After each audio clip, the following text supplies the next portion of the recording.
So I think this is one of the applications under that banner of be about people over projects. One of the applications is this. Be content in the car that you're driving. So when I was being sort of vetted for the job or whatever, I was pretty trepidatious because I was on the road with these killer musicians, right? I mean, like, they're getting paid really well and they're playing really well and it's amazing, and like every night, I mean, it is a concert. That's what we did, you know. And I'd been at Stonegate for years at that point. And man, it was just like, dude, I do not want to come behind that. That is rough. And my pastor just had some really helpful counsel for me this moment. It's interesting. I hope that this wouldn't, it didn't translate to me this way, but I hope it wouldn't translate as like belittling to churches, certain churches. But what he said was, Jimmy, you've been driving a Lamborghini for the past 10 years. And now you're being asked to drive a school bus. They're both going to the same place. But one is just gonna make you look a lot better, right? And one's gonna carry more people.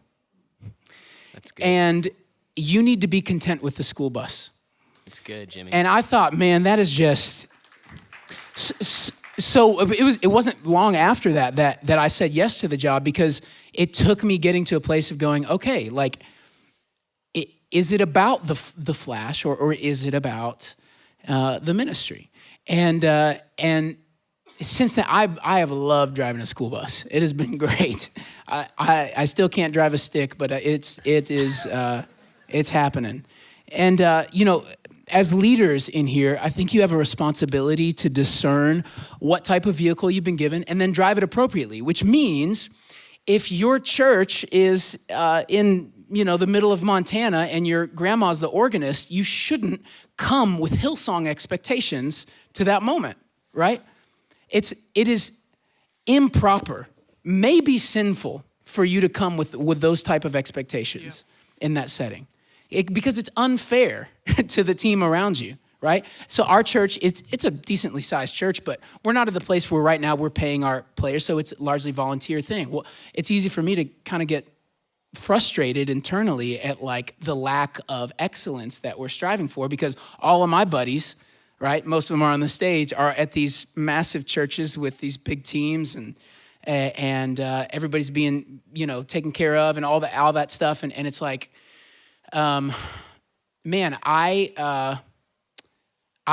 could start getting resentful of that and lose my joy in who God's put in front of me. But God has put in front of me not pros, and that's okay. You are called to shepherd the flock you're given. You are called to drive the car you've been given, and not somebody else's car and not somebody else's flock. So again, I'm hoping that these points initially are just gonna build into our hearts contentment. Because, man, there really is great gain in godliness coupled with contentment, isn't there? There really is something, I forget who says the quote, but me and my wife love it. It's gratitude turns what we have into enough. Gratitude turns what we have into enough. Are you grateful for your people? If you are, I bet you won't be bitter to them when they don't nail the solo, right? Or when the sound's a little wonky. Gratitude turns what we have into enough.